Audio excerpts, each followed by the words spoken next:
Hello বন্ধুরা, আজকে আমি আপনাদেরকে মালয়েশিয়ান স্টাইলে ফ্রাইড রাইস রান্না করে দেখাবো। এর জন্য প্রথমে আমি পেঁয়াজ কুচি এবং গাজর কুচি, কাঁচামরিচ কুচি, ধনেপাতা কুচি এবং বিনস কুচি নিয়ে নিয়েছি। এখানে ফ্রাই প্যানে তেল গরম করে কিছুটা তেল দিয়ে দিয়েছি। তারপর একটা ডিম দিয়ে ভালো মতো এটাকে ঝুরো ঝুরো করে একটু লবণ দিয়ে ঝুরো ঝুরো করে ভেজে নিতে হবে। ভালো করে ঝুরো করতে হবে, এটাকে কিন্তু একদম আস্ত রাখলে চলবে না। একদম ঝুরো ঝুরো করে ভালো করে ভেজে এর ভিতরে একটুখানি শুকনো মরিচের গুঁড়ো দিয়ে ভালো করে ভেজে এটাকে আমি একটা আলাদা পাত্রে উঠিয়ে নেব।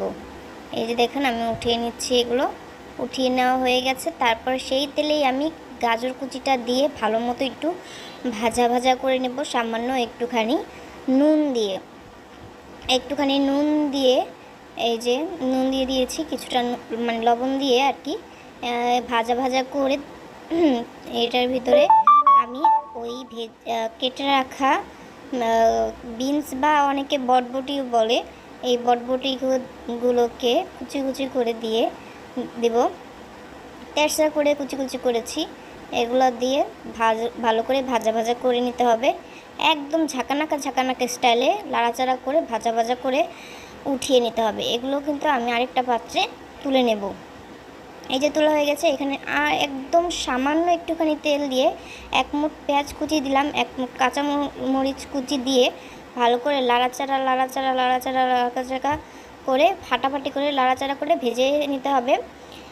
ভাজা হয়ে গেলে ওই ভাজা ডিম আর সবজিটাকে দিয়ে দিলাম। এখানে কিছুটা তেল লেগেছিলো, সেই তেলটাও দিয়ে দিচ্ছি।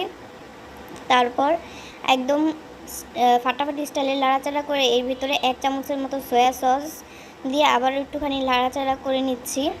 তারপর এই 2 চামচের মতো টমেটো সস দিয়ে ভালো মতো লাড়াচাড়া করে একটু সামান্য হলুদ দিয়ে নিচ্ছি, একটুখানি চিনি, একদম 1 চিমটি চিনি। তারপর রান্না করে রাখা ভাত, এইখানে 80% সিদ্ধ করে রান্না করা ভাত এখানে দিয়ে দিয়েছি। তারপরে যে সুন্দর করে ভাতের সাথে মিক্সড করে নিচ্ছি আর কি।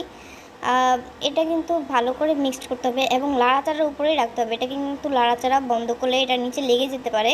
তো সেই জন্য সবসময় এটাকে মানে সবসময় বলতে এই রান্নার প্রসেসটাই লাড়াচাড়ার উপরে রাখতে হবে এবং সম্পূর্ণ লাড়াচাড়ার উপরে এটাকে রাখলে খেতে কিন্তু খুব ভালো লাগবে এবং ঝরঝরাও হবে অনেকটা।